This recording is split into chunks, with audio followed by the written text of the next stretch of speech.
Welcome back to Unveiling Dark Secrets. I'm Wendy, and today I am diving into a chilling series of events that have cast a dark shadow over one of the largest military installations in the United States, Fort Hood, Texas, recently renamed Fort Cavazos. I will explore the unsettling disappearances and murders that have left families searching for answers and a community grappling with trust. This will be a multi-part series where I will talk about all the disappearances, self-unalivings, and homicides that have taken place at this military base. As I unfold the layers of these mysterious cases, I invite you to join the conversation. In the comments below, share your thoughts, theories, and support for the victims' families. If you're new here or haven't yet, please consider subscribing and hit the bell icon so you never miss an episode of Unveiling Dark Secrets.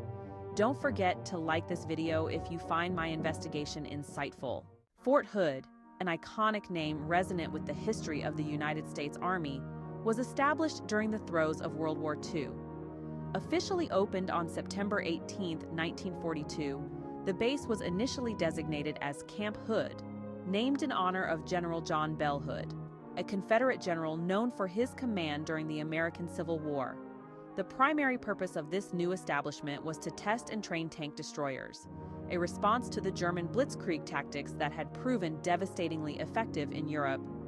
Located in central Texas, where the beautiful but rugged terrain provided a perfect backdrop for rigorous military training, Camp Hood was a massive installation.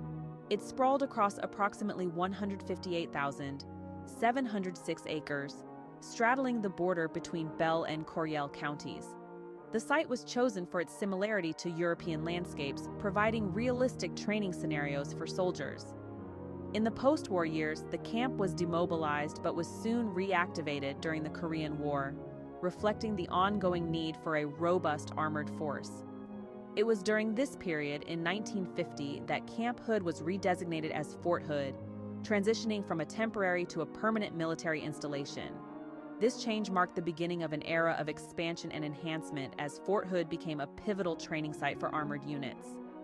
Throughout the Cold War, Fort Hood played a critical role in preparing American soldiers for potential conflicts around the globe.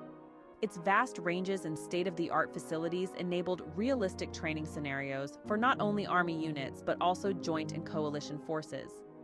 The fort's importance only grew with each passing decade, becoming a central hub for testing new military tactics and technologies. The turn of the millennium saw Fort Hood continuing its legacy as a premier training ground, but also as a community deeply intertwined with the lives of military families. It evolved to support not only combat training, but also the well-being and resilience of its diverse population of soldiers and their families. In 2021, a significant chapter in the base's history was written when it was renamed Fort Cavazos. This change was part of a broader Department of Defense initiative to address racial injustice and remove Confederate names from military assets. The new name honors General Richard E. Cavazos, a distinguished officer who was the first Hispanic four-star general in the U.S. Army. General Cavazos, known for his valor and leadership in both the Korean and Vietnam Wars, represents the values of courage, dedication, and service that Fort Cavazos aims to embody. Today, Fort Cavazos not only continues as a critical training facility, but also as a symbol of progress and honor in the U.S. military. The fort's transformation over the decades reflects the evolving values and priorities of the armed forces, striving to serve as a beacon of inclusion, training excellence, and community support. As Fort Cavazos forges ahead, it carries with it the legacy of Fort Hood, building on a foundation of military readiness and adapting to meet the challenges of the 21st century. Sergeant Lawrence G. Sprader's tragic incident at Fort Hood in 2007 serves as a sad reminder of the potential perils associated with military training exercises and the paramount importance of safety and oversight in such operations. His story is not just about the loss of a dedicated soldier, but also underscores the critical need for effective communication and emergency response protocols during military training. Sergeant Lawrence G. Sprader was a soldier based at Fort Hood, Texas. Sergeant Sprader was participating in a routine navigation training exercise intended to sharpen soldiers' skills in land navigation, a critical competency for military operations. The incident unfolded over several harrowing days in June 2007. Sergeant Sprader was among the participants in a land navigation exercise, which involved navigating through rugged and expansive terrain at Fort Hood using only a map and compass. The exercise was designed to test the soldiers' ability to operate independently and make critical decisions in the field. However, during the exercise, Sergeant Sprader became separated from his unit. The exact sequence of events that led to his separation remains unclear, but it is known that he missed a scheduled check-in call, which immediately raised concerns about his whereabouts. Despite being equipped with a survival pack that included water, food, and a radio, the harsh conditions of the terrain and rising temperatures contributed to the gravity of his situation. Once it was clear that Sergeant Sprader was missing, Fort Hood mobilized an extensive search and rescue operation. Over 3,000 personnel participated in the search, combing through 20 square miles of rugged terrain under the scorching Texas sun. Helicopters, vehicles, and ground teams worked tirelessly to locate him. Unfortunately, the search efforts were hampered by the challenging conditions, and communication difficulties further complicated the rescue operations. Sergeant Sprader had attempted to contact his base via radio, but was unable to establish a stable connection, which delayed the rescue efforts significantly. After 4 days of intense searching, the rescue teams made a heart-wrenching discovery.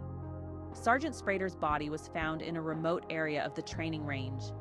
The autopsy later revealed that he had died of dehydration and hyperthermia, a stark indication of the severe environmental conditions he faced during those critical days.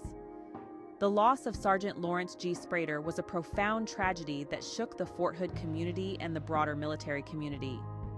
It prompted a thorough investigation into the circumstances of the incident, which led to several critical changes in how military training exercises are conducted, particularly concerning safety protocols, the use of technology in enhancing communication, and the procedures for monitoring personnel during such exercises.